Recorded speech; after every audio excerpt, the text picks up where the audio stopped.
Welcome back to the Zach Jones podcast, ladies and gentlemen. We are back, and it's so great to be here.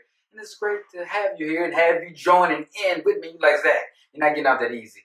Where have you been? I get it. I completely get it. I've been gone. I got an explanation there. Before then, let's dive into some of the topics we're going to be talking about today. Number one, y'all probably know at this point. The Dallas Cowboys, oh yeah, they got eliminated from the playoffs in round one. We'll dive into that. Number two, my Eagles. They also got eliminated in round one. We're going to talk about the offseason I expect them to have and what they've had so far. And then we're going to move to the Packers. Have they found the next great quarterback in Jordan Love? I'm telling you, he looked good in those playoffs and at the end of the season. And then we're going to talk Chiefs, 49ers, Super Bowl, Kyle Shanahan, Patrick Mahomes, Taylor Swift. We're going to talk about what's going to happen on that game. And then lastly, we're going to dive away from the sports like I said last time out. We're going to talk about some things in life. Impact. So just hold on to that for me. Sound good? All right, let's get into it. Okay. Where have I been? Well, nowhere drastic or nothing like that. But more so of that, we had inclement weather about a week or so ago. So a lot of snow. I wasn't able to come in and do what I had to do or come to a different location, do what I had to do for my podcast. And I wasn't able to do that. The driving was bad. The conditions were bad. And then after the snow cleared up, my schedule was still pretty busy, which is no excuse because I absolutely love doing this. So I had to get back over here. It's a week before the Super Bowl. Exactly 1 week by the time this comes out. It'll be a day afterwards. But and I had to come over here and see y'all. So that's pretty much what happened. That's where I've been. I've been eating, jumping at the bit to get back to doing this. And here we are. So if y'all with me and I'm with y'all, let's not waste any more time. Let's dive into it. All right, here we go. Let's start things off right here. And yes, I got the hair down today. I hope y'all cool with it, man. I thought I'd try something, different. Most times I got the ponytail, the braids, something like that. But, I took the braids out, so I thought I'd let it down a little bit. If y'all like it, let me know something. All right, here we go. Start with the Dallas Cowboys. Wow. First round, they took on the Green Bay Packers. And my goodness, it was not their day. I was rooting for the Packers the entire time the game was taking place. And they dominated. Let's give you some of these numbers. Let's go. Jordan Love, 16 for 21 passing, 272 yards, 3 touchdowns. Aaron Jones had a day, 21 carries, 118 yards. The hat trick with 3 touchdowns. And the receiving game, we had Romeo Doubs. Romeo Doubs. My goodness. 6 receptions, 151 yards, and a touchdown. Yeah. But let's go Dallas Cowboys, right? Because, surely they showed up to play at their home stadium at Jerry's, AT&T Stadium. Dak Prescott, 403 yards, 3 touchdowns, 2 interceptions. Tony Pollard, 15 carries, 56 yards. CeeDee Lamb, 9 receptions, 110 yards. Michael Gallup had 6 receptions for 103 yards. Jake Ferguson, 10 receptions for 93 yards and 3 touchdowns. And you probably asked me, Zach, Dak had 3 touchdowns, 400 yards passing. He had 2 receivers and 100 yards. All that came after this blowout took place. From start to finish, the Green Bay Packers dominated the Cowboys. It was bad for them. If you were an Eagles fan, you were happy to see this, right? But people just, that case. But a lot of this, what you're seeing, that was towards the end. People like to call empty calories or what have you. Of course, they were still fighting to come back, and they lost the game 48-32. But don't get it twisted. The Packers put up 27 points in the first half. The Cowboys put up 7. So the Cowboys put up 16 points in the fourth quarter. That's what happened. But what really happened? I'll tell you what happened. The Packers pretty much went into their house, went into their fridge, in the words of Chris Broussard, who I love to watch on TV, ate their food. Outside, took the sandwich, got the chips, the drink. At this point, I felt like in Jerry's world, they probably made a mistake in a baked potato. They got absolutely dominated. Another thing, I'm still getting my padding around the room, so if it's there, echo, just bear with me. By next video, we should have. But back to what I was saying. They got dominated, start to finish. And see, this is what we talk about. Yes, I'm an Eagles fan. You guys know I don't like the Cowboys, but if I'm taking that out for a second, you look at the regular season dominance that the Cowboys had. 12-6, right? It's their year. They beat us on the later end of the season, right? Things like that. Then they had a tough loss to, Miami Dolphins, right? all these different things. But they had some big wins here and there. They were beating everybody at home. This defense felt like it was scoring more points than the offense. Oh my goodness. And then a lot of Cowboys fans, they get upset and they're like, you're not respecting us. You're not giving us respect. You always handle business in the regular season. There's nothing new. I give you that credit. You always handle business in the regular season. You're good. It's the postseason. Stuff like this is what I'm talking about. Why should we believe? Why? Like I said, I'm taking out the fact I'm an Eagle fan right here. Why should we believe in the Cowboys in the postseason? This is the same stuff we see all the time. No conference championship. My goodness, not even making it to the division round. We're talking the wild card round. I don't know if I said that. NFL wild card round. At your place, where you set it up for all season long. Against a Packers team who nobody really thought was going to win. Remember, I think they clinched it, were able to get in the playoffs when they beat the Chicago Bears like the week prior. It should be easy. It should be easy, right? Any given Sunday. But it's like the pressure. It's immense and they just collapse under it. And I know people want to say, well, it's Dak Prescott. Yes, I got to give him blame. Because you're the quarterback. We give you the glory when it's good. And you look at the way he played, he was not on par with CeeDee Lamb. He wasn't. I don't know what it was, but on that day, on that particular Sunday, they were not on the same connection, the same chemistry. It was horrible. It really was bad. It showed another thing of him being in the moment and not getting it done once again. And it's sad. It is. So it's like, Zach, what about that defense? Yeah, what about that defense? It felt like it got progressively worse through the course of the year, at the end of the year. Huh? Michael Parsons? They were comparing him to Lawrence Taylor. No, I didn't get to watch Lawrence Taylor growing up. I'm not going to lie. I looked at YouTube highlights when but he's the real deal, clearly. But it just went flat. That secondary we talked about, he lost Trayvon Diggs, but Darren Bland, all these pick sixes. What happened? Stephon Gilmore. What about Mike McCarthy? What about him? Super Bowl winning coach. That's a letdown as well. But you know what? I'm not going to sit here and just bag on this team the whole time. That's not what I came to do. That's not what the podcast was for today. But I will say this. It feels like it's the same old Cowboys. Well, Zach, maybe they made a change in offseason. Mike McCarthy surely has got to get fired after that. They got to look for another quarterback. Newsflash, you probably already know this. They didn't do that. They doubled down on saying Mike McCarthy will be the head coach of the Dallas Cowboys next season. So, I know. And ain't nothing against Mike McCarthy. But it's almost like, what is it? The definition of insanity? Doing the same thing again and again, expecting different results. I think that's what it is. Correct me if I'm wrong. This is what this is. I love Dak Prescott. I think he's a good person. I just hate that he plays with Cowboys, right? But this isn't going anywhere. You can't keep putting the same team out there expecting something different. Something's got to change. This isn't no we'll keep sticking with it and we'll figure it out. No.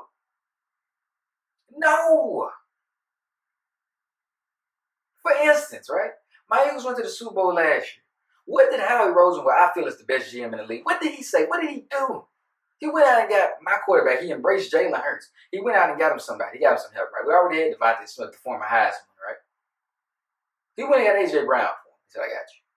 I got this line intact right here with these guys down there. Kelsey, the Hall of Famers, right? We'll get you that. I'm going to go get you Shane Steichen to call these plays for you. They put you in the MVP conversation. So what are we doing to help your team win as a whole? What are you doing? You're not. So stop constantly telling me, well, we have a work. Well, we'll see, won't we? Because I don't see any of these other teams slowing down. And that's why when I look at what I have in my rundown, teams like the Niners and the Chiefs in the Super Bowl, and the Cowboys aren't anywhere near close to it. If you refuse to change how you do things, or at least exploring another option, you're going to keep getting the same results. Just what it is. All right, let's keep things moving up. We just talked about those Dallas Cowboys, and let's talk about my Philadelphia Eagles. Oh my God, you guys know how I feel about it. But let's go spade to spade, and I have to continue and do what I'm gonna do, and I'm gonna call off what happened. We were also in the playoffs. Excuse me, on the road, taking on Tampa Bay Buccaneers. In this game, no AJ Brown. Darius Slay was back. But let's just give you the numbers right here. Jalen Hurts, 25 of 35, 250 yards, one touchdown. DeAndre Swift, 10 carries, 34 yards. Okay. Devontae Smith, 8 receptions, 148 yards. So for the Buccaneers, Baker Mayfield, 22 of 36, 337 yards, 3 touchdowns. Rashad White, 18 carries, 72 yards. Ran like his life depended on it. Receiving standpoint, K-Dot led them all with 8 receptions, 89 yards. And they had at least, let's see, 1, 2, 3. They had 3 receivers over 50 yards, and 3 of them was able to get touchdowns. And we lost the game 32-9. Okay. I'm not shocked that we lost that game to the Buccaneers. I'm not. Right? Because if you were watching the Philadelphia Eagles as closely as I was watching, you may not watch every game like I do. You may not follow all the social medias and double check all the reports on them. But this is what you expected to see at this point in round 1. Right? Any glimmer of hope you were trying to grab onto, right? Anything. But honestly, the Eagles showed us who they were in the last 6-7 games of the season. They were a team who didn't have it, so to say, anymore. They didn't know why they didn't have it anymore, and they didn't know how to get it back. It meaning that magic, that fire, the reason they went 9 and 110 and won things like that to start the season. They didn't know what happened to it. Nobody could really figure it out. We got world-class athletes. We got these coaches, the great coaches and stuff. Nobody could figure out what happened. I've never seen personally in my life a collapse like I did with my Philadelphia Eagles. Ever. So for me though, I was, I'm an Eagles fan through it all. And I rooted that entire day. And it was actually one of the days that snowed. I went to work in my Eagles jersey and everything decked out. I had it on the TV. I had all the beanie, all these different things. And we didn't make it happen. And it was just sad to see.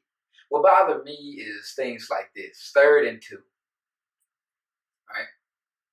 It's 3rd and 2. Excuse me, 4th and 2, I believe it was.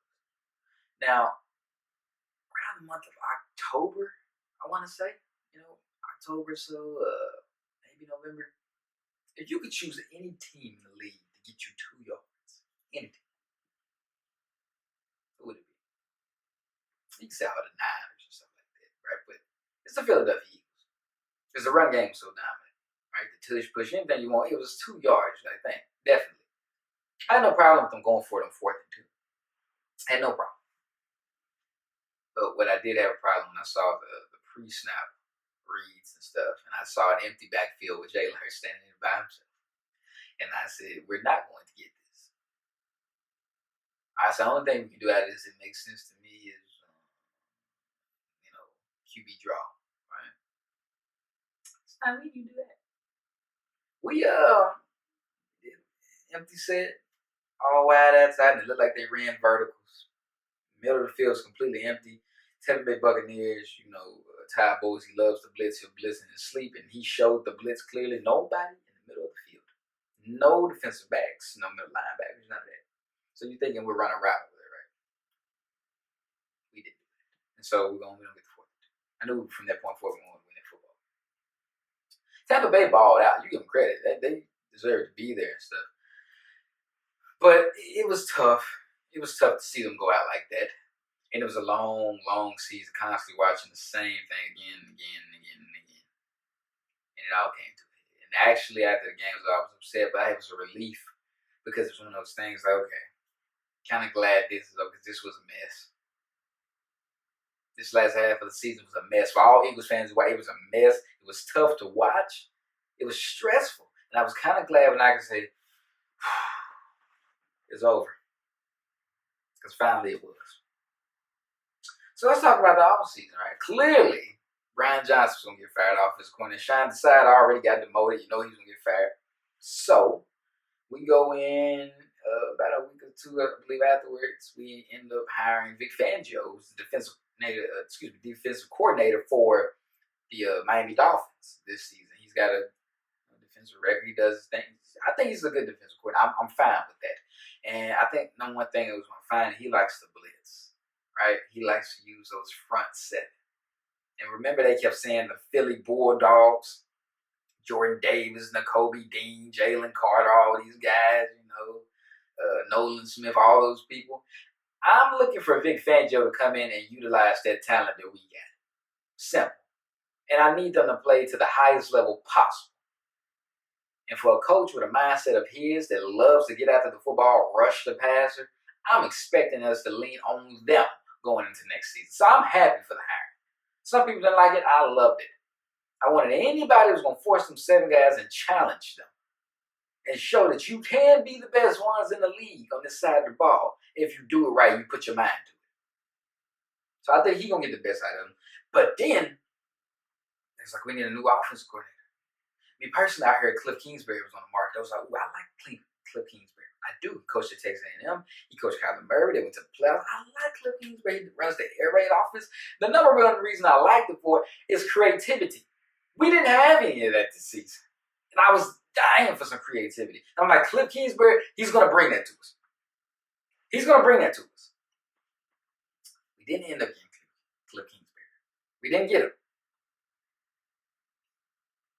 Ended up getting Kellen Moore. I was like, okay. Kellen Moore was the offensive coordinator for the Cowboys about 2 seasons ago.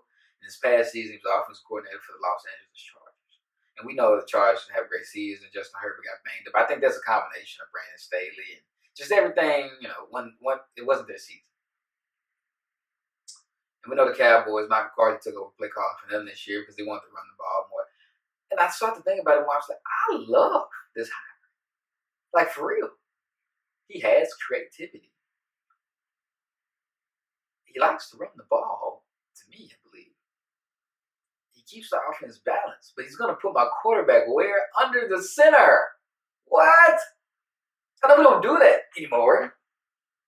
I know we do shotgun, but he's actually going to put my quarterback under the center and give him some balance. What? He's actually going to bring the creative plays here and there. He's actually going to be smart on 2nd and 3rd downs. I can see this. I'm like, I love this. I think the whole offense should be excited about this. That every 3rd down and 3rd and 20 and 3rd and 15 won't be a just quick screen where Devontae Smith is blocking. So I'm excited for this. I see us running the ball a lot more. I see us under the center a lot more. Play action a lot more. Because we didn't do too much of that this year. It was all just drop back, you get it. There's something about putting your quarterback under the center. See, shotgun is amazing. I remember when it came, it's amazing being shotgun. But I'm already 3 how many yards it is off the line of scrimmage myself. Kind of helped the defense out a little bit because if I'm a stand-up linebacker, Mike linebacker, we're both standing. I can see what you're doing, right? Opposed to I'm under the center a little bit. I may turn my back on him, I may go this way, I may just drop back. I got to see what's going on, then I got to react. I love it. So I'm happy with both of these hirings. I don't think my team gets stale by the time freaking Christmas comes around or Thanksgiving. That's the part I'm happy about. I like both of these guys. And you look at the quarterback that, you said quarterbacks, that Kellen Moore worked at Dak Prescott, Justin Herbert. You're like, well, he didn't have the best season, Justin Herbert. Dak had a great season. And if we're going to pass the ball, let's pass the ball, but let's be smart when we do it, though. And I think he's going to bring really, really good balance. He's going to make all these guys on the offense excited to play football. Because after a while, it wasn't exciting anymore. You have to coach guys. You got to re-innovate. That's what Kellen Moore's going to do. Vic Fangio's going to get after the pass. And I cannot wait for next season to get going. And I think we still not done making moves. Y'all know Harry Roseman is like that. The draft, free agency, he going to get the right guys in there. Next season, I'm hyped for it. This season, we got what we deserved. I put it out there. We got what we deserved. I didn't think the coaching was good. The play out the way I wasn't good, neither on the field. We got what we deserved this season. Sucks to say. But like I said, the Eagles will bounce back, and I think they'll be stronger than ever. But the thing is going to be if we start off 5-0, 6-0, 7-0, nobody's going to care. They'd be like, I've seen this before, right? Last 2 seasons they've done this. It's going to be what we do from the months of, I want to say, November, how we look in December, and of course in the playoffs. I love the hirings, the Eagles. I love it. I love it. Thinks more good things are to come. Okay, let's go to the Green Bay Packers. Whew. Guys, like I said, I can go over it again. What they did to the Cowboys in the wild card round, defeating them 48-32. My goodness. But I want to talk about their quarterback, right? Jordan Love. Woo-wee. Packers, the Packers organization ain't gonna never know what it feels like to have a bad quarterback. They're just not. You got Brett Favre and Rodgers. Now I'm saying it's Jordan Love. Remember, he sat for like 4 years and it's like, oh, nobody's hearing anything out of the camps, the social media team. They won't post any crazy throws he's doing in the early season. Like they had him on a leash, for lack of a better term, and won't let him throw as much, won't let him be free. In the second half of the season, this young man clicked. 4,159 passing yards in season. It's 4th. He had 32 touchdowns. 11 interceptions, you got to get that right. At 62.1 QBR. I'm going to tell you something. Those stats, those numbers are cool, but I really hope that you all tune in and watch this guy play. Make sure I got my dates right. The, give or take, let's say, last 5 games of the season. So from the point they played the Carolina Panthers all the way to where they got eliminated by San Francisco 49ers. If you watch this man play, the poise in which he played with, the talent in which he played with, this was a different football player than the first 5-6 weeks. This was a different guy. It's like he let his hair down. It's like he said, I got this. I'm confident. This guy gonna be here, this guy gonna be here. If he's not there, I'm gonna make something happen. And he's making off his back foot. I just raised my leg, you didn't see it though, but off his back foot. And it's like, whoa, this is a mix of Aaron Rodgers and who is this dude? Against the Panthers, right? This was December 24th. He had 2 touchdowns. Won that game 33-30. Then the next game, played the Vikings on the road. He had 3 touchdowns there, 256 yards, 24 for 33. The game to get them into the playoffs, the Chicago Bears, won 17-9, 2 touchdowns. Cowboys, 3 touchdowns, and then the Niners was 2 touchdowns. Yeah, we have found the next great Packers quarterback, and he is fun to look at. Now, you can go back to this Niners game. He made some mistakes, had 2 picks. One, he threw the ball behind the guy, and the other one, he tried to go to the side and do some crazy stuff. But it looks like that's one of those things you're going to get with him. He's going to be one of the people who probably goes off the rails every once in a while because he can make throws off one foot and stuff and throw back across his shoulder. You're going to get some of those things. But you're going to get the greatness as well. That's why I'm not worried about these 2 interceptions here and there. Because it's the same. I'm not comparing him to this guy, so please don't get him. To Patrick Mahomes. When he came to the league, he's like, he going to throw some picks, but you took him for what he did great. Josh Allen, we know he going to throw picks. But oh my goodness, his touchdowns is like, forget the picks. That's what you do when you see the touchdowns. Jordan Love look like he may be like that, and he needs to clean it up. I get that. You got to clean it up. But the Packers, for at least the next 10 years, they got their guy. I'm doubling down. They got their guy because he's starting to figure it out. He's like, I can do this. I know the playbook now. My coach is saying, let it fly. Every time we do on kickoff, right, when you go to coin toss, most people, they defer. They get the ball back in the second half. Each time I watch these guys play, they wanted the ball. They wanted it. Oh, man. This is exciting. Because there was so much talk about him, and Aaron Rodgers, man, no, he went through so much. And I remember he got his first start against the Chiefs one time on the road. He wasn't good. And it's like, man, you need to get rid of this guy. He the dude. He's the dude. Zach, 5 games showed you that? Yeah, it showed me that. And it should have showed you as well. Jordan Love is the dude for the Packers. Right now, I know what the Lions did. We'll talk about it in a second.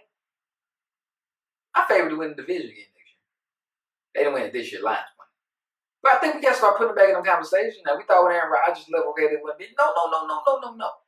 The two people competing for that division over there, that is the Bears, Lions, Packers, and Vikings. The two we should keep our eyes on heading the next season is the Detroit Lions, of course, right? And the Green Bay Packers. Because I don't see the Packers getting worse. They got so many young guys, and they stepped up big. Because they're all out there young doing it together. Opposed to the year before was it Aaron Rodgers, they felt like they messed up. He'd get mad and never throw him the ball again. This guy going to give you several chances. And it's like we growing together type thing. You figure it out, I'm figuring it out. Yeah. This is great news right here. Jordan Love, this is a franchise quarterback. I'm hearing that they're going to pay him the big money this offseason. And you're going to pay him for what this young man's about to do next year. You mark my words right now. He will be in the MVP conversation. I am telling you this. Matt LaFleur is going to completely open this playbook. If they can get Christian Watson healthy, if they can keep him healthy. Because remember, he was on and off. And Jordan Love's balling out. Imagine when he's healthy. Jaden Reed, all these different, got Romeo Dobbs. Come on now. Come on. We thought the package was going away. I don't think they're going anywhere. Good call, Matt LaFleur. Great call. Found you guy. All right, let's get into our last sports topic for today before we dive into some other business. We got the Super Bowl is set. Super Bowl is set at this point. Kansas City Chiefs will be taking on San Francisco 49ers, right? And, originally I came here to talk about what these teams did or what have you, and we'll actually, let's do that. Let's do that right now. I didn't make out the Chiefs to be here right now. I'm going to be honest with you. I thought it was the Ravens time, right? People kept talking about Patrick Mahomes had never won on the road in a playoff game. Me personally, that didn't bother me, right? In 10 degrees, he beat the Miami Dolphins. That was it on. Then he goes on the road to, I think it's Orchard Park. Correct me if I'm wrong, Buffalo fans. Buffalo Bills, he defeats them. And then he goes on and defeats the Baltimore Ravens at MTT Stadium. I'm saying that great. I need to stop saying stadium names. I hope I'm saying your stadium names right. So 2 road wins. And one in like the coldest football game we've ever seen. One of the coldest football games. Here's the thing. Patrick Mahomes will always be in the vicinity AFC Championship games, division games, playoffs, things like that. And so people was like, "Oh, you've hated on the Chiefs because they do." Well, you got to look at how the Chiefs, what they showed us in the regular season, right? Just like I said, my Eagles in the regular season, they showed me, come playoff times that we ain't gonna have it. The Chiefs in the regular season were dropping footballs. The number 1 team with the most dropped footballs in the league, left and right, and they didn't look like they had it. Another thing of flip a switch. They flipped the switch. They flipped the switch. You know what I'm saying? They flipped the switch come playoff time. Pat Mahomes is the best quarterback of this generation. When it's all said and done, I think it's going to be the best of all time. I know Brady's still out there. I mean, I know he had 6 wins, but you just look at this guy, it's going to be the best of all time. And they take on the San Francisco 49ers. And they had 2 huge come from behind victories against the Green Bay Packers. Then they had one against the Detroit Lions. I'm sure you saw those games. We had to dive completely into it. So now it comes down to who is our Super Bowl pick. Because you guys won't see me again after the Super Bowl when I do. So that's what I'm going to do. Get my Super Bowl pick. My Super Bowl pick for this year is... I'm not done. Hold on. I'm not done. I got a little bit more to tell you. How about this? These 2 played each other before in the Super Bowl, right? Last time out was Mahomes' first Super Bowl, and Jimmy Garoppolo was a quarterback for the San Francisco 49ers. But a lot of the guys that were on the Niners are still there, right? With the exception of Christian McCaffrey, what he does. But now I'm going to be honest with you. The Chiefs' defense is the best defense they've had since Mahomes been there. Like, that's a big reason why they won a lot of these games in the playoffs so far. Their defense, how great they play. The Niners, on the other hand, Best roster in football, right? You got Fred Warner, who I believe is the best linebacker in the league on there. You got Dre Greenlaw, another great duo between those two. Back end is a little questionable. Nick Bosa coming off the line of scrimmage. Chase Young on the other side, right? We can go to the offense. We got another Christian McCaffrey leading the Niners. We got Trent Williams in the trenches down there on the O-line. Debo Samuel, Brandon Ayuk, and Brock Purdy, right? So it's set to be a good one. It is. But the winner of this Super Bowl, in my pick, is Patrick Mahomes and the Kansas City Chiefs. Listen, he's getting his third Super Bowl ring. And I'm not even going off this because Purdy is his first time here and in the last pick. He's here now. Right? So let's not even go, he's Mr. Irrelevant.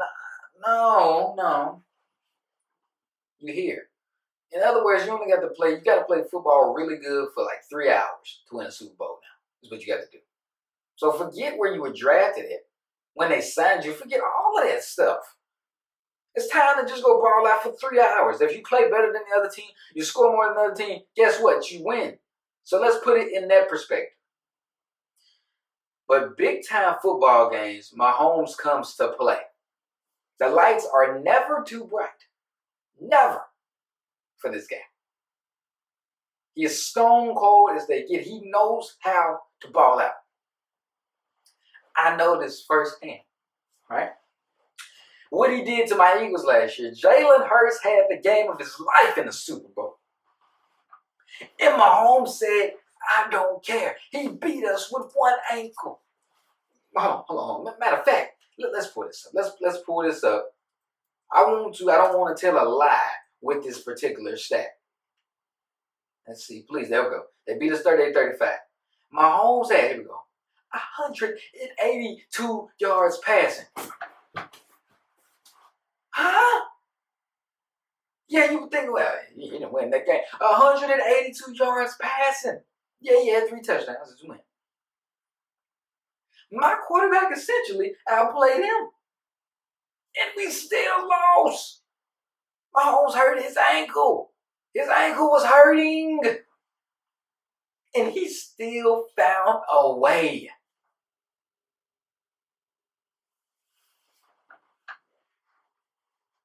Like I said, man, I don't play with the Eagles, but I feel like I've been on the end of it, the other end of it, and it's just something where the game ain't over until it's over.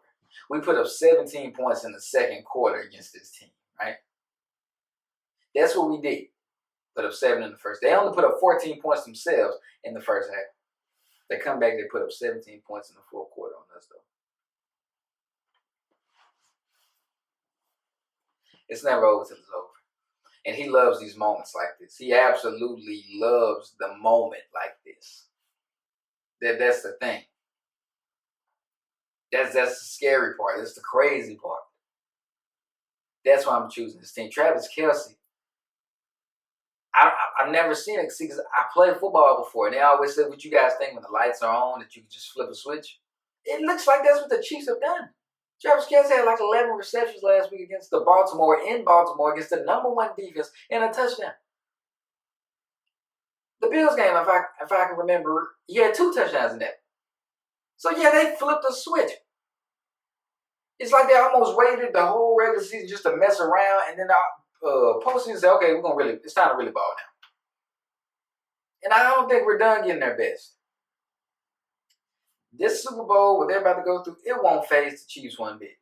And if you look at the trend with the Niners in the playoffs so far, they had this habit of not playing good football in the first half. And having Purdy have to come back and do all these different things. But I'm going to tell you something, though. You might have come back and beat the Green Bay Packers. You might have came back and you beat the Detroit Lions. But you are not going to be down to the Kansas City Chiefs and think that Patrick Mahomes, Andy Reid, Travis Kelce, Chris Jones, Isaiah Pacheco, Snead, all these guys are going to allow you to come back on the biggest stage? Maybe in a regular season game, on the biggest stage. That's not going to happen. It's not. It's not. And I do think the Niners, hopefully they don't come out flat, but I got a feeling they will. They will.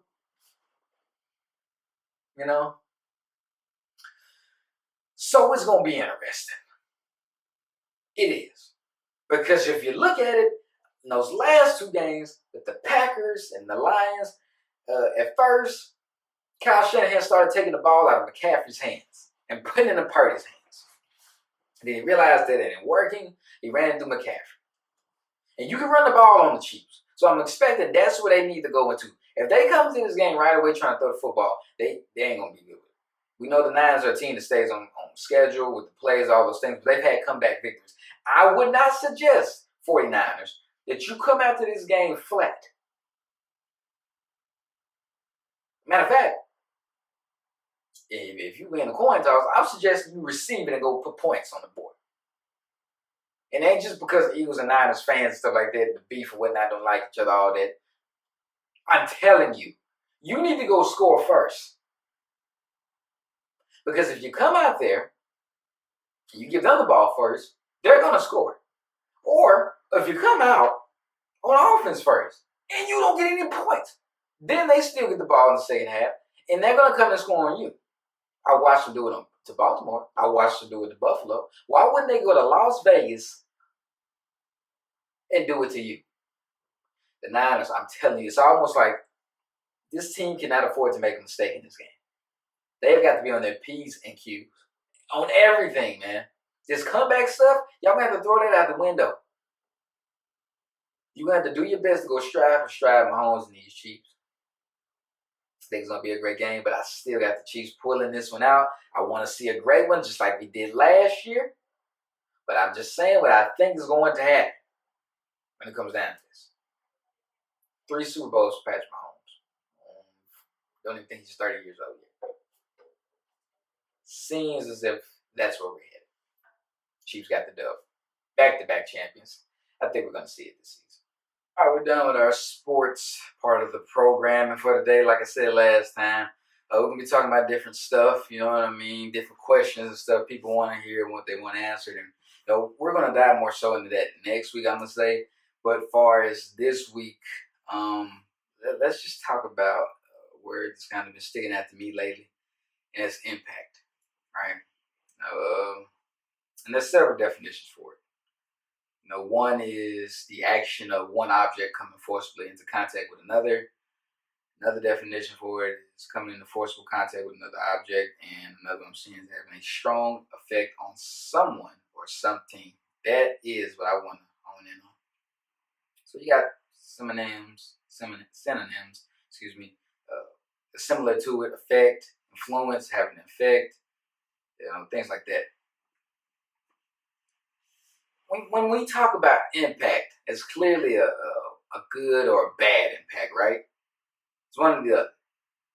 Like I said, you be heavily influenced somebody having an impact on your life and what takes place. But I think a lot of times in life, we expect to have a good impact, or everybody we come in contact with going to have a good impact on us. And that's just not how it works. That's just not how it works. Because I in life, you got lessons and you got blessings, you got all these different things. But as I'm always told from my brother, my dad, my family, it's control what you can control certain things. Right? You can't control if somebody comes into your life with intentions of having a bad impact. But you can control if you go into somebody else's life with intentions of having a bad impact.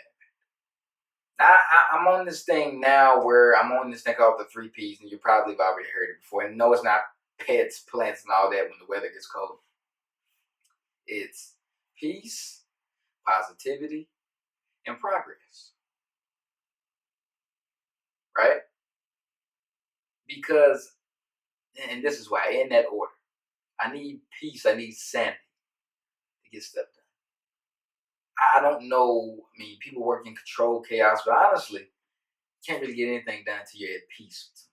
You're at peace with this happening, that happening. You got to be at peace, right?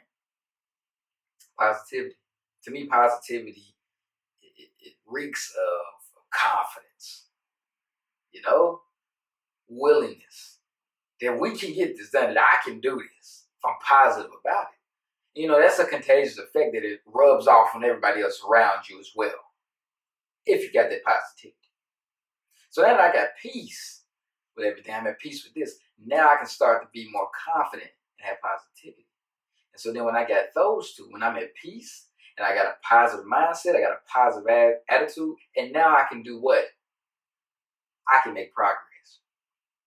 Whatever the progress you're trying to make, personally, career-wise, mentally, physically, you have to have these three things. And I think about it when I'm sitting there one day because it's so true. Like, let's use it for the gym, for instance. If I go in the gym, you may have something on your mind. Before I go to pick up those weights, though, I got to be at peace or whatever had happened out there. I can't carry it over. It's tough. Yeah, and anybody who works out in the gym knows that. Stuff on your mind, you got to be at peace and be at one when you're getting ready to do your thing working out. Positivity. There's no way I'm over here bench pressing this, I'm squatting it, if I ain't got the positive mindset about it. Because the positivity will give me the confidence to feel like I can do it. As I used to say when I was being coached, I told somebody before, like, the right coach will make you feel like you can run through a brick wall. Clearly, you can't. But it's that mindset that they instill in you, that positivity, that confidence saying, you can do this. Right? You can. So now I'm positive about what I'm doing and progress. I got the progress now to take them weights and lift them up a number of times. Or squat this many times. And I think about it, I've been using it for years and I didn't even know it. I had no idea that I'm using peace, positivity, and progress. You're using it too. But my thing is you need to instill that. And that's how you have the type of impact that you want. That's when you have the type of influence that you want. And for those that come into your life, you don't always know what their intentions are. We would like to think they're good intentions. But if it's an influence on you, the way it's a bad influence, you got to get different people in your life. Right? Easier said than done. But if it's a good influence, they've been a great influence on you, I challenge this. Right? Try to have that same impact on them as well. Because they blessed you enough to come into your life and have that type of impact on you. Cared about you enough to do that. Or even if you can't give that type of impact back to them, just tell them thank you. Tell somebody thank you. I appreciate you. There's so many amazing people that's came into my life and it put this on my mind. It's had an impact on me. Right? And I'm always trying to find a way how I can somehow, like, hopefully, once all said and done, my time to leave this earth, that I can leave the same impact on others. So my question I raised to you, I put out there, what type of impact do you want to have? A good impact? A bad impact? What do you want to have?